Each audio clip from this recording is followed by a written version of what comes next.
نبی پاک دا کرن جمال مائیں آیا وہی لے کے ہویا ترت حاضر تے لیا یار نے یار نو پال مائیں۔ تم کس قدر زیادہ بےایمان ہو اور کفر کس قدر زیادہ ذلیل ہو گیا ہے کہ مسلمان کے حق میں نرم ہوتا ہی نہیں، اور اس سے بڑے ذلیل وہ ہیں جو ان ذلیلوں کے سپورٹر ہیں، وہ کسی عرب ملک کے حکمران ہو یا کسی اور جگہ کے، وہ بڑے ذلیل ہیں جو ان ذلیلوں کے سپورٹر ہیں، جو برما کی بچیوں کے قتل پر اپنی حکومتیں چمکا رہے ہیں، انہیں شرم نہیں آتی، اس قدر مسلمان تڑپا ہے، لیکن ان بے غیرتوں کو ذرا ہوش نہیں آئی، اور یہ ان کے کماش، ان کے دلال جو ہر جگہ ان کی سپورٹ کر کے اپنی حکومتیں قائم کرتے ہیں، ان بے ایمانوں کو پتہ نہیں کہ کب ان پر اللہ کا عذاب اترے گا اور کس طرح ان کے پرخشے اڑیں گے۔ تمہیں اپنی ذلت اور رسوائی نظر نہیں آ رہی کہ زمین کس طرح تمہارے لیے تنگ ہو گئی ہے؟ اس سے زیادہ اور تمہاری رسوائی کیا ہوگی؟ ڈرو اللہ سے، اور یہ تو دنیا کا عذاب ہے۔ ان بطش ربک لشدید، میرا رب کہتا ہے قیامت تو قائم ہونے دے، جتنا سخت تیرے رب کی پکڑ ہے اتنی کسی دوسرے کی ہو سکتی، یاد رکھیں۔ اور تھوڑا احتیاط کریں ہم سب لوگ بھی، جو ہم لوگ آدھی زبان بول کے بھی ان کی سپورٹ کرتے، اب شرم آنی چاہیے ہمیں ان حکومتوں کی سپورٹ کرتے جو مسلمانوں کی لاشوں کے اوپر حکومتیں قائم کرتے ہیں، شرم آنی چاہیے۔ بہرحال بات دور نکل جائے گی، اور میں اپنے مضمون پہ رہتا ہوں۔ اہل بیت کا پیار اگر سکھایا ہے تو جناب عمر نے سکھایا ہے رضی اللہ تعالی عنہ۔ امام حسن ملنے، آپ یقین کریں میں جب اس واقعہ کو پڑھتا ہوں تو میرا دل جھوم جاتا ہے۔ میں کہتا ہوں یار ڈاڈا ہونا اپنی جگہ پہ، عشق ہونا اپنی جگہ پہ، انسان کا باوقار ہونا اپنی جگہ، جہاں کھڑے ہونا تھا وہاں یہ کھڑے ہوتے تھے، اور جہاں جھکنا تھا وہاں یہ ان لوگوں میں اقبال نے کہا تھا تیری نگاہ ناز سے دونوں مراد پا گئے، عقلے کی یاب و جستجو، عشق حضور و اضطراب، جہاں اگر آیا ہے سامنے کیسر و کسرا تو عمر جیسا دلیر کوئی نہیں، اگر سامنے آیا ایران کا بادشاہ تو عمر جیسا تگڑا کوئی نہیں، اگر آیا ہے سامنے غسان کا بادشاہ تو عمر جیسا عادل کوئی نہیں، لیکن اگر علی کا بیٹا آیا ہے، اگر فاطمہ کے لال پارے آئے ہیں تو پھر فاروق اعظم سے جیسا محب کوئی نہیں، پھر ان سے جیسا پیار کرنے والا کوئی نہیں۔ اندر بیٹھے ہیں جناب عمر، اندر تنہائی میں کچھ وزیروں سے گفتگو ہو رہی ہے، میٹنگیں جاری ہیں۔ آپ کے بیٹے ملنے آئے جناب عبداللہ ابن عمر، ابا جی ملنے آئے، بات ٹھہرو بات کر رہا ہوں، کوئی نہ اندر آئے۔ صاحب زیادہ باہر کھڑا ہے، تھوڑی دیر گزری تو امام حسن بھی آ گئے۔ کون آئے؟ آپ کو جو ملے گا امام صاحب کا نام لینے سے، وہ سردار ہیں جنتیوں۔ کون آئے؟ سارے بولیے امام حسن، تیری نسل پاک میں ہے بچہ بچہ نور کا، تو ہے نے نور تیرا سب گھرانہ۔ امام حسن آئے تو حضرت عبداللہ ابن عمر کو دروازے پہ کھڑے دیکھا، کہا امیر المومنین کہاں ہیں؟ کہنے لگے حضرت عمر کے بیٹے۔ کہنے لگے وہ اندر بیٹھے، کچھ میٹنگ ہو رہی ہے، اور انہوں نے کہا کوئی اندر نہ آئے، لیکن آپ جانا چاہیں تو چلے جائیں، آپ جانا چاہیں تو، تیری نسل پاک میں ہے بچہ بچہ نور، آپ جانا چاہیں تو چلے جائیں۔ تو انہوں نے کہا جب آپ باہر کھڑے ہیں تو مجھے کوئی اتنا ضروری کام نہیں، اور ابھی زور کی نماز تھوڑی دیر میں ہوگی، میں مسجد میں مل لوں گا امیر المومنین سے۔ یہ بات کہہ کے امام حسن چلے گئے۔ یار اتنی بڑی بات نہیں تھی، اتنی بڑی بات نہیں تھی۔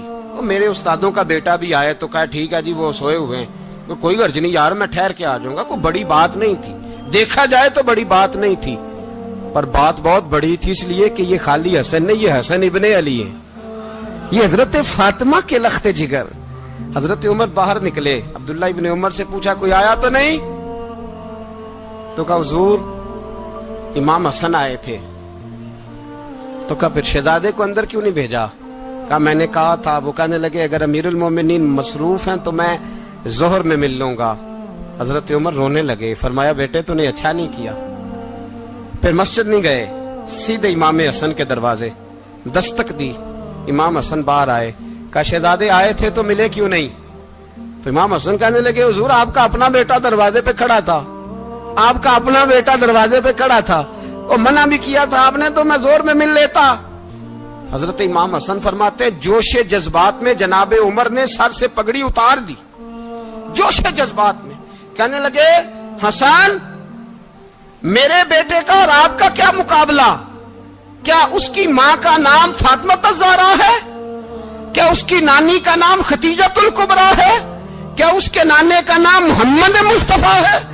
آپ کا اور اس کا کیا مقابلہ؟ پھر رو پڑے اور کہنے لگے بیٹے میں مکے کے صحراؤں میں اونٹ چرایا کرتا تھا، یہ جو میرے سر پر عزت کے بال ہیں یہ تیرے نانے کے اگائے ہوئے، میں مکے کے خبردار شہزادے خبردار۔ او بھائی اہل بیت نبوت کے ادب کا رنگ اگر سکھایا ہے تو سیدنا عمر نے سکھایا ہے۔ حضرت عمر فاروق اتھارٹی ہے، اسلام کی اتھارٹی۔ یکم محرم حضرت عمر کی شہادت ہے۔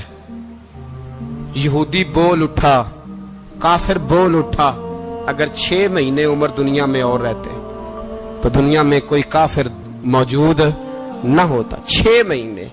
اور جب اس بطل جلیل کا جنازہ اٹھا، اللہ بخاری پڑھیے نا، اللہم ارزقنا شہادت فی سبیلک، اللہ بسترے کی موت نہ دینا، شہادت کی دینا۔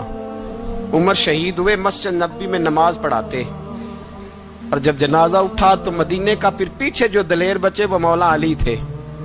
مولا علی، جناب عمر کا جنازہ اٹھا تو سب سے پہلی ہائے جو نکلی وہ حضرت علی کی زبان سے نکلی، اور حضرت علی ساری داڑھی آنسوؤں سے بھر گئی۔ لوگوں نے کہا کہ علی کیا ہوا؟ فرمانے لگے تم دیکھ نہیں رہے جنازہ کس کا اٹھا ہے؟ پلٹ کے دیکھو تو صحیح، تم پتہ نہیں یہ کون گیا ہے؟ کہ حضور کیا ہوا؟ آپ فرمانے لگے عمر اس طرح کے کام کر کے گیا ہے، اب ان کے رستوں پہ کون چلے گا؟ کون اس کے جگر راہ وفا میں؟ میں نقش ایسے چھوڑ آیا ہوں، میں جس منزل سے گزرا ہوں وہ اب تک یاد کرتی ہے۔ حضرت علی حضرت عمر کے جنازے پہ کھڑے ہو کے کہتے ہیں اللہ مجھے اس طرح کے عمل کرنے کی توفیق دے جس طرح کے عمر کر کے گیا۔ میرے بھائی بطل عزیز، بطل حریت حضرت عمر رضی اللہ تعالیٰ عنہ جو اپنی زندگی انقلاب والی گزار کے گئے۔